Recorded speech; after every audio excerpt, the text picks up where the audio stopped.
Hi everybody, I'm Tim White along with my colleague Ted Nesi, who is also our politics and business editor.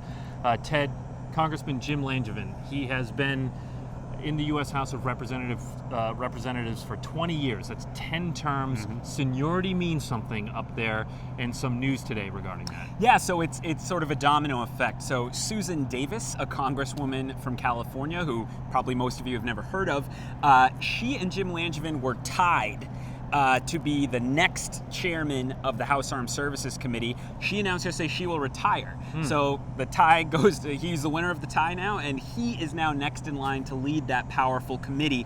The House Armed Services Committee, just so people understand, that's the committee controls like $700 billion in annual military spending, Pentagon policy, war policy, all that. It's a very powerful post.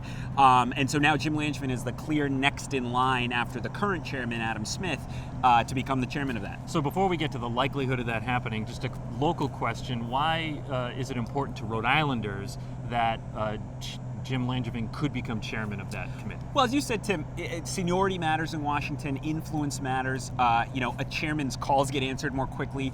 I would say, for example, we always worry about the potential of some cutbacks at the Navy base in Newport. Right. Well, it's going to be harder for the Pentagon to cut the Navy base of the guy who writes their budget. That's just how Washington works. And so for various reasons, it matters.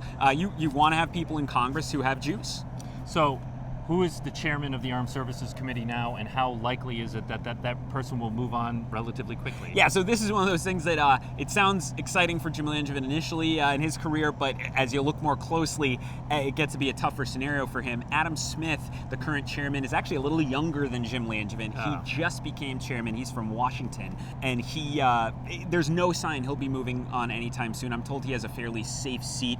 So theoretically, though, Jim Langevin could hang on for a number of years and wait till Adam Smith, maybe he does 2, 4, 6 terms. Yeah, but there's a problem in that. But there's the problem, right? Which is people who follow politics know in Rhode Island, the state is probably about to lose one of its 2 U.S. House seats. Talk about salt in the wound. Yeah, so the question now, Tim, is, Rhode Islanders will face a sort of difficult choice if after the 2020 census, when they rejigger how many seats each state gets and Rhode Island goes from 2 to 1, you're now faced with kind of a tough choice. Obviously, Republicans won't mind because they don't like either of the congressmen. But if you're looking at it from an influence perspective, Jim Langevin now is set up to be the chair of a powerful committee at some point.